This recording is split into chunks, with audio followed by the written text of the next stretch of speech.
Saudara-saudaraku, saya ingin melanjutkan bagian ini. Bagaimana perkembangan kota Jakarta. Nah, memang di Jakarta, etnik inti itu adalah Betawi. Tetapi di Jakarta juga, di zaman dahulu itu, yang namanya Batavia, memang sudah berdatangan macam-macam etnik di sini. Baik bangsa maupun suku.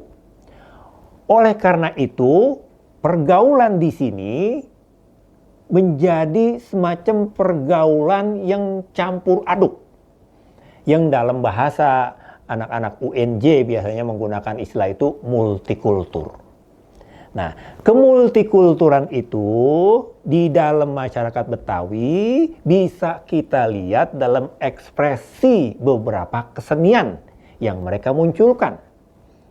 Apa yang kita kenal sebagai seni musik Tanjidor misalnya, itu adalah adopsi musik tiup dari Eropa yang dijadikan musik tradisional oleh orang-orang Betawi.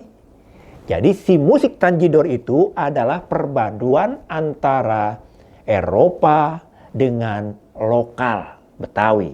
Menjadilah dia Tanjidor. Kalau kita melihat misalnya seni musik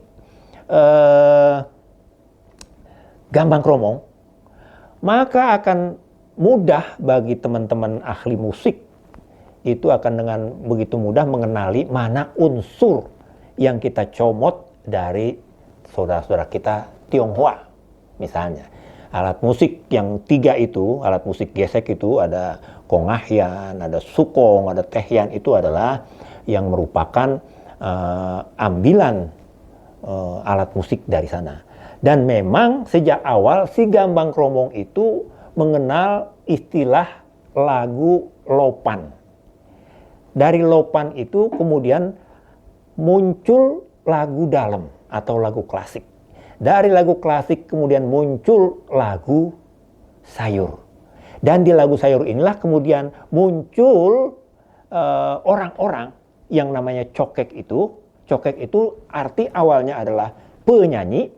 Tetapi kemudian ketika di awal abad 20, di 10 tahun abad 20 itu, tahun 1920-an, muncul genre baru, varian baru dari musik Gambang Kromong, yaitu si lagu sayur. Di lagu sayur inilah kemudian bisa ditariin dengan disebut dengan tari cokek. Dulu cokek itu namanya penyanyi. Nah, kalau itu dari Tionghoa, bagaimana dengan yang lainnya? Kita bisa lihat misalnya dari Arab. Kita bisa melihat dari Banten dengan munculnya Sirbana Biang. Kita bisa lihat dari yang Jawa misalnya dengan ekspresi wayang kulit Betawi. Kita bisa melihat dari Sunda misalnya dengan ekspresi kesenian topeng Betawi. Nah, kita bisa melihat unsur-unsur lain misalnya dalam perkawinan Betawi itu perempuannya menggunakan busana carecine.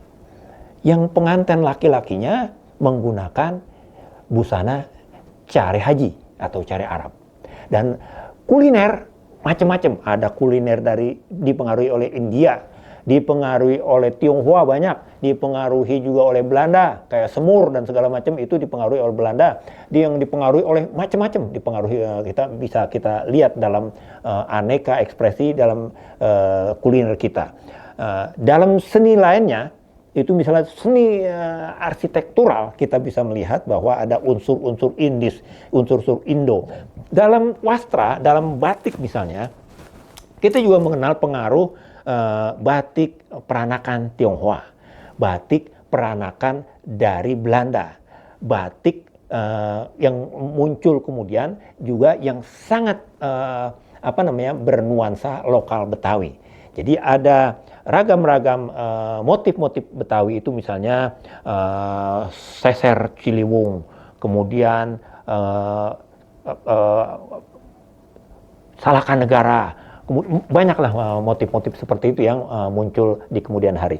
Jadi di kota Jakarta ini kemudian karena etnik-etniknya itu berbaur demikian rupa, Dan salah satu sikap orang Betawi, karakter orang Betawi adalah egaliter, kemudian cair, kemudian sangat terbuka. Itulah yang memungkinkan kota ini menjadi tumbuh multikultur, dan itu bisa kita lihat seperti yang saya ceritakan pada kasus-kasus kesenian dan hal-hal lain yang terkait dengan unsur-unsur kebudayaan yang orang Betawi milikin.